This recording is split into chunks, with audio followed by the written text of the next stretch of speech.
Hey guys, Tony Maritato here, and joining me on the show in just a minute is Dave Kittle. Now, if you haven't met Dave Kittle, go to YouTube, check out the Dave Kittle Show. Also, go to any of the podcast platforms and you'll find his podcast there. So, Dave was a licensed physical therapist. Dave was one of the first clinicians I knew that made the transition from patient care into technology, into business, into entrepreneurship. And so I'm really excited because I'm going to talk to Dave about a new venture that he's moving into where he is acquiring other physical therapy practices. I have no idea how he's doing it. I don't know where he's getting the funding for, but in a minute, I'm going to bring Dave on and let's find out exactly what he's doing. I didn't know you could do that on Zooms. Okay, so here we go. Dave is joining me. So Dave, I can't imagine anybody doesn't know who you are, but for the viewers that maybe haven't heard of you yet, give us a little background on who you are, where you're coming from, and kind of how you got to this point. Sure. Well, first of all, Tony, thanks for having me. It's always great to catch up and chat with you. I'm a physical therapist, played baseball my whole life, played baseball in college, D2 college baseball in Philly. I live in Brooklyn, New York now. I've always been an entrepreneur even before physical therapy school. And I just had different various businesses, projects, things like that over the years. And did get into the technology side. You and I in the pre-interview were kind of talking about a little bit of my history. So just similar to what we do as physical therapists and therapists and healthcare providers, like just seeing an opportunity and solving problems and trying to solve things in the world. And I've always just been interested with different things. And at the same time, it takes a lot of action. You know that more than anyone. And the things that have helped me along the way is just continual action. Obviously, there's setbacks, there's hurdles, there's failures, there's things like that along the way. That's kind of me in a nutshell. Entrepreneur. I own an in-home physical therapy practice now in New York City. And it grew and it did really well during COVID, thankfully. And now I formed an investment group, a group of individuals, and we are acquiring and speaking to practice owners. We have a practice right now under contract, and we're looking to acquire practices, both outpatient clinics and in-home therapy practices, and some that might be a hybrid. But that's kind of it. That's where we're at right now. And that's kind of my backstory. Just always have been an entrepreneur, always been curious, always just taking action. And part of that is you invited me on because we were talking about my podcast and all that. So that's kind of me in a nutshell. You can help fire away some more questions and we can dig deeper wherever you want to go. Yeah, so for context, because I know the brain of a clinician, you actually started an in-home mobile concierge physical therapy practice. So there's going to be a ton of people watching this that are eager to do what you've already done. Could you take them through that process a little bit? And then we'll get into kind of the practice acquisition that you're moving into now. But what was it like? Like you were on your own, you were by yourself, you started this all from scratch. What were some of those experiences and challenges like? When did you actually make the decision to start a concierge physical therapy practice? It was actually on accident. There was never an idea to start a home therapy practice. Here's what I mean. So I was doing Vinicial, as you know, my past life, and it was a secure HIPAA compliant messaging app on iOS and Android. I was selling it to practice owners, and they were using their staff to communicate with patients without the staff therapist, like you guys listening, without you having to give out your cell phone number. So I was going to conferences. I was, interfacing with practice owners. That's why Rob Vining invited me to start PT Tech Talk, which was my first podcast hosting. Tony was, an early guest there before he got super popular like he is right now. And my whole frame of mind was I was doing this tech startup and I was trying to sell this solution to practice owners. And I started to see patients on the side that either were my baseball friends, because I play baseball once a week here in Brooklyn, guys that are 30, 40 years old that have nagging injuries. So I was treating some of those guys. It was friends of friends. It was patients from outpatient clinics where I was working who were discharged and they wanted to continue having some maintenance tune-up visits. They asked if I saw, hey, do you treat any patients outside of here, outside of the office? or they would say things like, my insurance cut off my visits. I'm being discharged because I don't, I plateaued or whatever. And so folks like that over the years would ask me if I treat anywhere else, like any other office or gym or space or whatever. And that's where I started to do the home visits. I was doing it, just people were asking. It was filling a need for some of those clients. It was keeping me in touch with some of those folks. And it was like, why turn it down? Like, rent is fairly expensive in New York City. And I had student loan debt at the time. And so it was like, why wouldn't I do that? So I literally started it on the side. So it was like $100 a visit. And it was, cash. And I think maybe I took some checks at the time. I didn't even have a credit card processor. It was just a complete side hustle, the definition of a side hustle. I had no intention of growing it into a practice like it is now. It wasn't until several years after that where I did like the whole, Google profile on Google Maps and website and made it all formal and all that. So. Now, as that was growing, how did you make the decision to bring on contractors and actually scale a team as opposed to just keeping keeping all the revenue for yourself and staying small? So I had seen other models, other practices, not just in New York City, but also online, right? Because I was already plugged into Twitter, Facebook, all these Facebook groups that you and I are in. I already saw what was out there. I knew Karen Litzy was kind of doing something like that in New York City, and there were other practices that were doing that. And there was therapists doing it in Chicago and Seattle and San Francisco, and I knew some that were kind of doing that similar type of offering in New York City. So it just made logical sense where I wanted to get out of the treatment of care, which that in itself is against the grain of most physical therapy and the physical therapy world, in my opinion, because you and I know that a lot of therapists want to continue to treat until they can't treat anymore, whether that's in their 60s, 70s, whatever.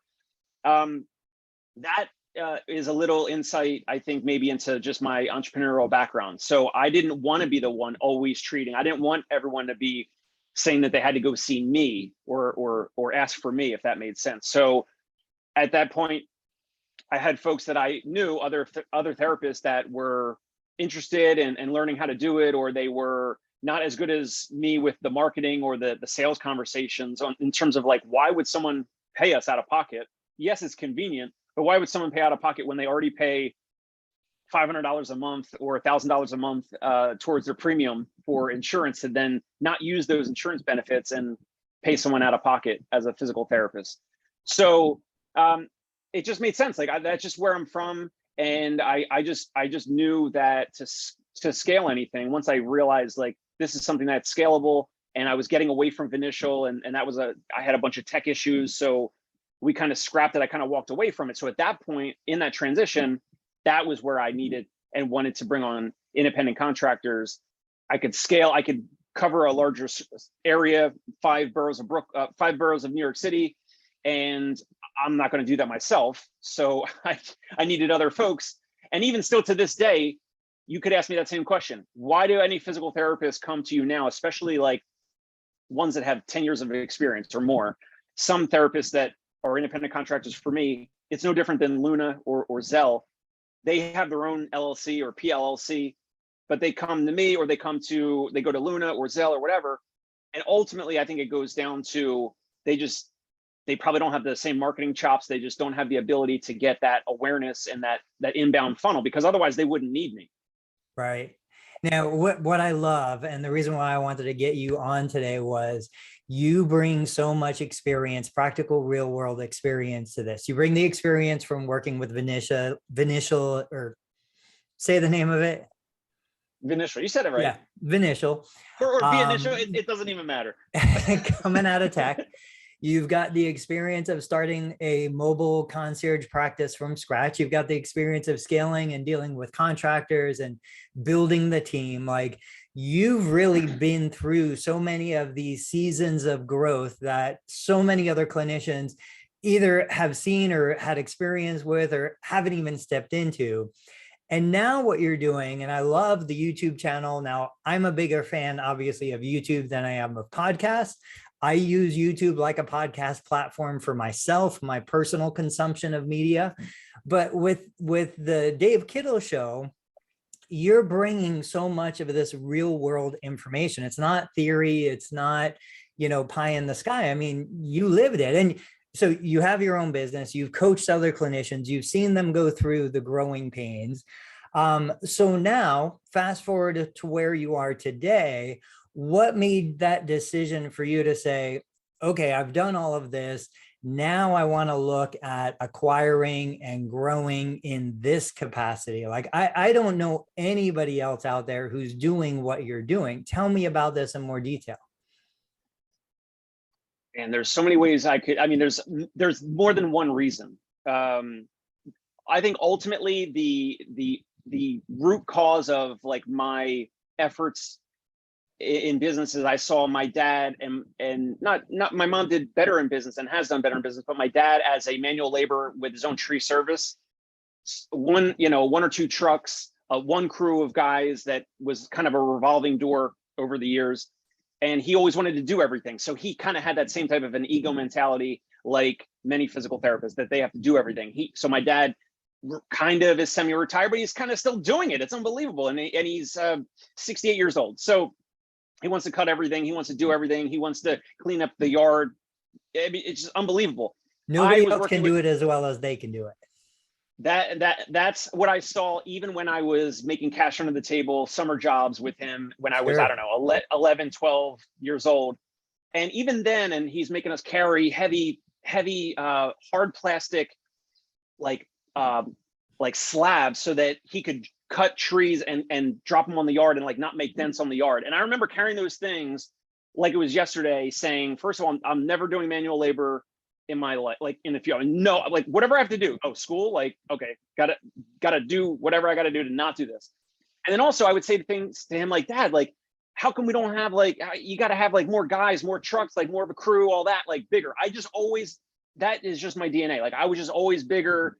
Just why would you not do that? Like why? And then, so I think that's the root cause. So then all this action, all this business type stuff to reach and just have a bigger reach, help more people, but you can't do it on your own.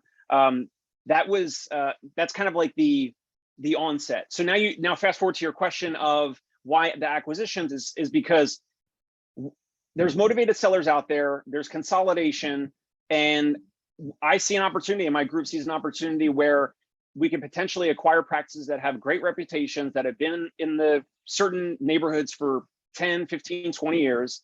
And I think, and I believe that if I wanted to go and start like you did and just start locations from scratch, that would be one option. Another option would be to acquire them that are already in existence. And one's going to take more time and maybe are arguably more capital, but more capital maybe spread out over time. And then if you're acquiring them, it's usually going to take more capital sooner or now.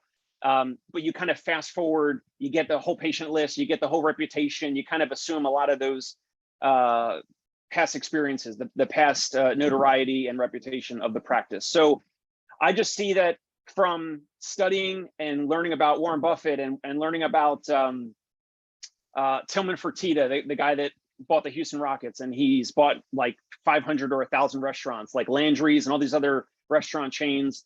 A lot of these folks came from nothing, and you don't have to start everything from scratch. So I'm kind of trying to learn from other folks that came before me. And it's happened in physical therapy for decades. There was Pat Croce. He started up locations. He sold them to Novacare. One of his partners, Ed Mearsh, did the same thing over the past 30 years. I reached out to him when I lived in New Jersey, when I was transitioning to move into Brooklyn. He says to me over LinkedIn, I cold messaged him. This is another thing, like all this action, it takes so much action behind the scenes. So I cold messaged this guy, Ed Mearsh. Turns out he was joining this place called Metro Sports Med in Brooklyn, New York. They had 7 locations at the time. We're messaging back and forth. He likes what I'm saying. We're talking. He wants me to interview as I'm moving into Brooklyn. And he joins that company. They have 7 locations. He has the track record of buying and selling other physical therapy practices the past 20, 30 years. So he has the financial contacts. He goes and raises $50 million from Pharaoh's Capital. This is all public, by the way. Sure. I'm not saying anything that's private. And he said this publicly.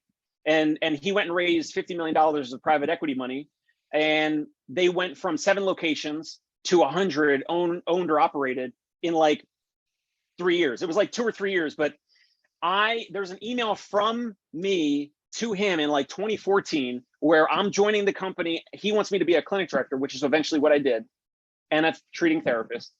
In 2014, I was saying to him, I would love to go out on the road with you and do what he was about to go do, which is now what I'm doing now. So even like I was thinking about it then before you and I even met, Tony. So yeah.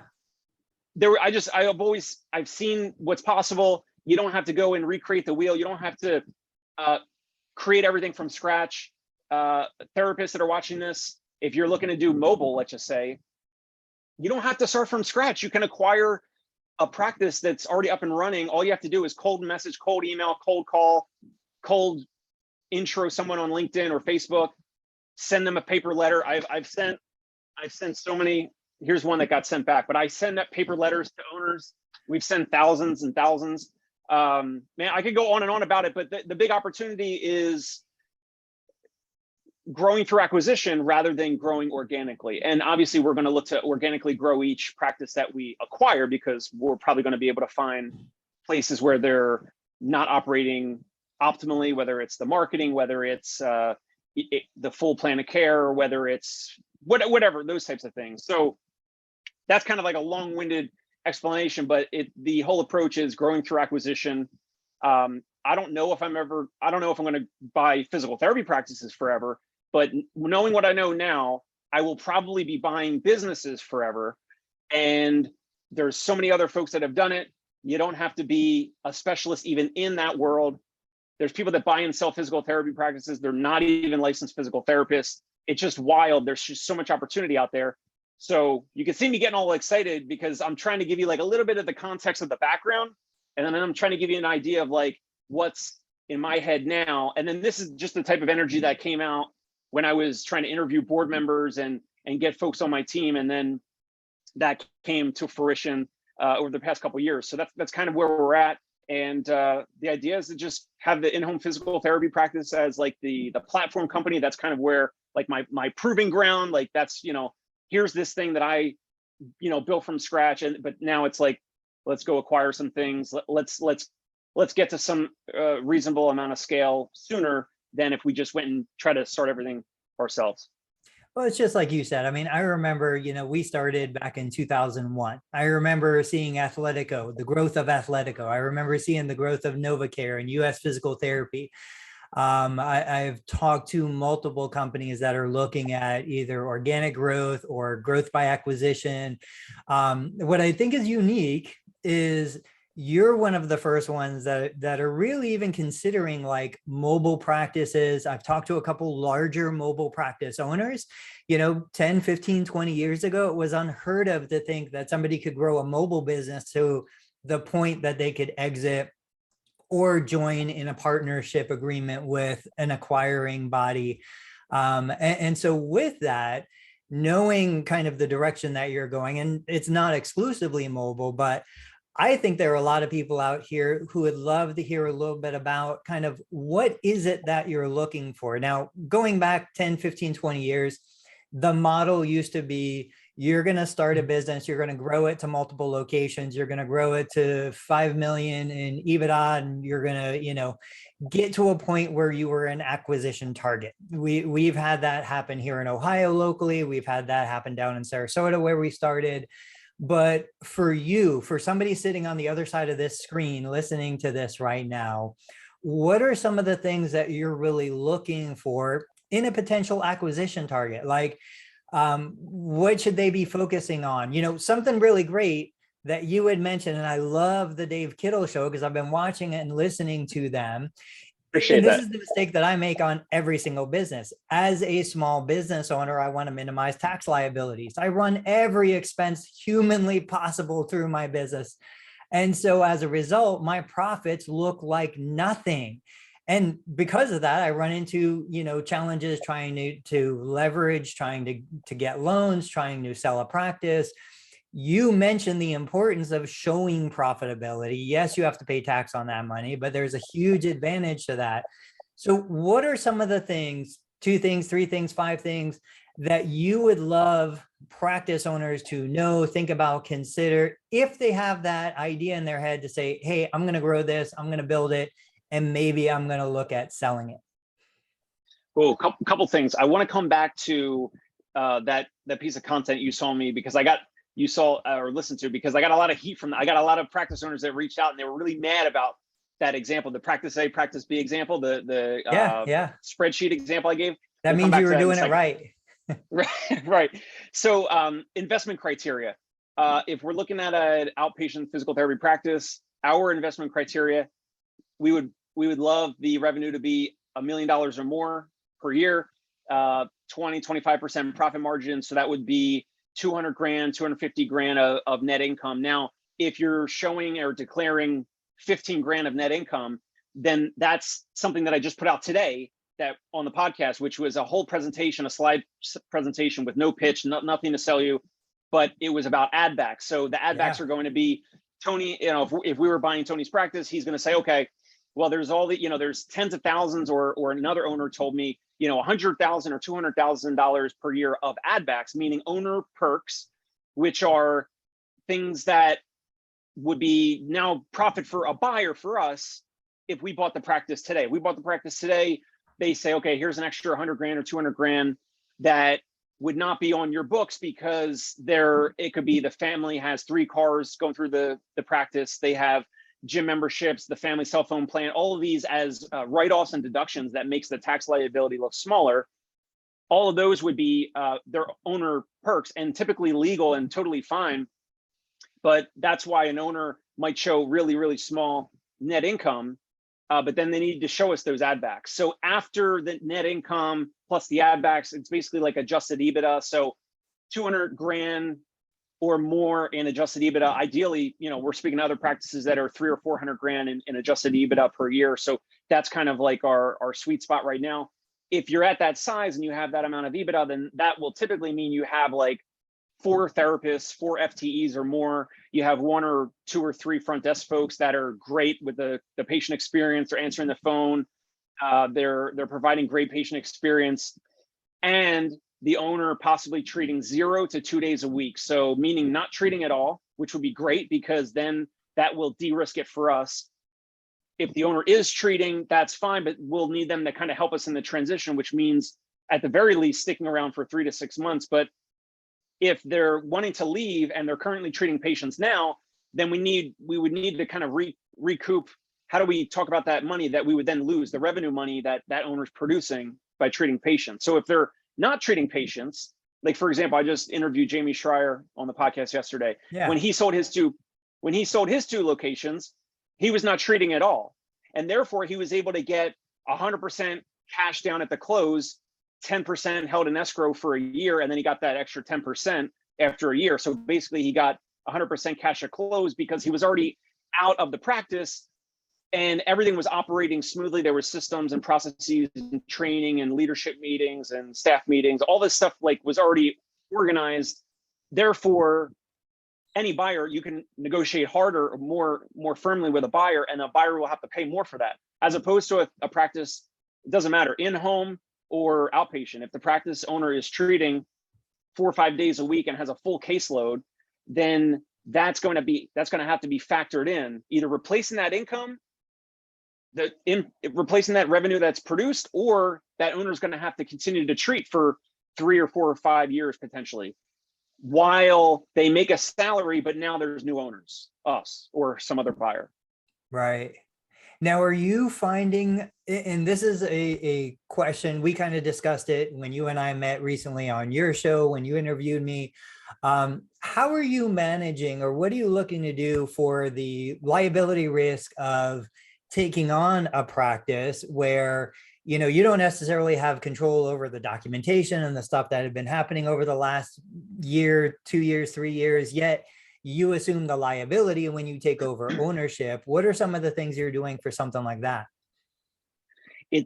Part of it will depend on, like, part of it is some amount held in escrow that sometimes is a hedge, right? So Sure. like, again, the Jamie Schreier example, he got 100% cash at close, but it was 90% wired to his bank account, 10% what, and you guys will have to tune into my episode with Jamie Schreier where he actually says the dollar amount of what he sold for. I'm not going to say it here, so that's a little hook for you to jump over.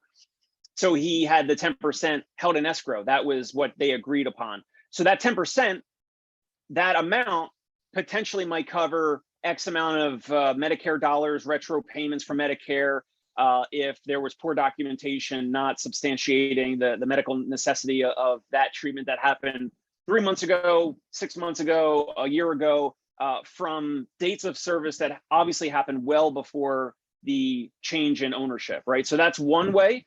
Another way, and it really depends on the insurance contracts and if they're reassignable or transferable, because some buyers might want to, if they're able to, they absolutely will want to buy assets and have an asset sale rather than a share purchase or buying the shares. Because if you're buying the shares, meaning, think of it, it's easy way to think of it is like a buyer is buying the existing entity, the business entity, the PLC or whatever. So if they buy that entity, the entity that you, the owner, established and have had this whole time, that's where a buyer would have to assume those liabilities. So that's what you're talking about, Tony.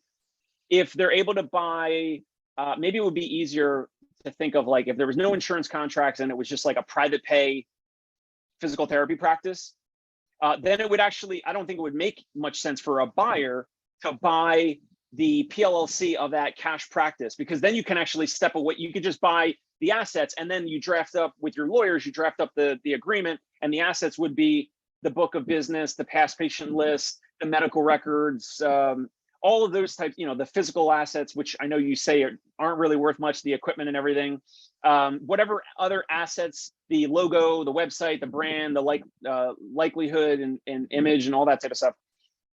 But a buyer for a cash practice, easy way to think about it, they would want to probably just buy those assets and detail what those assets are, and then create a new LLC or PLLC once they transition those assets to the current PLLC or LLC that the buyers have already. And then that previous PLLC or LLC now has like no assets. And then you could just like pay your accountant like $50 or $100 and just like formally close the entity. And then now those liabilities stay with that entity. So that would be another way, but it's challenging when there's the insurance contracts that are typically through that practice's entity. So that's the challenge. And then therefore, that's why it's a good question, because then the buyer would be assuming those liabilities from the unknown liabilities that might pop up later. Right. Now, you already answered one of my questions, which a lot of people want to know: if you acquire my practice, how long am I obligated to stay on board? How long do you want me? Because I know there are a lot of therapists who just want to sell it and get out. There's other therapists who want to remain involved. My question is, I know US Physical Therapy, it's a publicly owned, publicly traded company. They share a lot of their financials. They recently announced purchasing Chad Madden's group. And what they typically will do is they'll come into a partnership, they'll purchase, a large percentage. The owners will typically stay on as partners for 30% or so. Do you keep the same structure when you're looking at acquisitions? Do you have partnerships? Like, are you customizing these deals based on what the seller is looking for?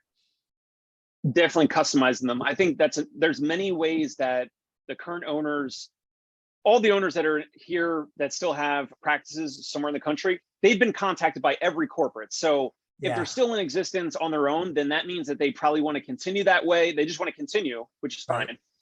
Or what they tell us is that they don't want to sell to a corporate. So that's like our niche. That's kind of like our wedge in the market, is that they say to me that they'd rather sell. They say, Dave, I'd rather sell to you or a physical therapist or a PT owner group like you rather than a corporate. So first of all, that's our niche. And then what we found to be successful so far, like I said, we're speaking to a lot of practice owners, have one under contract. Every owner is different. So it's going to depend on some of the factors we can now discuss. But one would be if the owner, we have one owner that wants to travel more, see his children and grandchildren. and that individual wants to sell 100% of it. Great, that's fine. There's other owners that we're speaking with that are open-minded, or they're interested. They ask us like, hey, what would it look like if, I stuck around, or if I kept some, kept X amount of equity. So some might say 5 or 10%, or it could be, like you said, the 25 to 30%, which is kind of like that USPH model. We're open to that as well. So if the owner is going to continue to treat, that makes sense, because then they could potentially be there in person and kind of help facilitate all of that. If they're going to move away or travel the world, or travel to Europe, or just not be really plugged into the clinic anymore, I'm not sure if they want to keep 25 or 20%.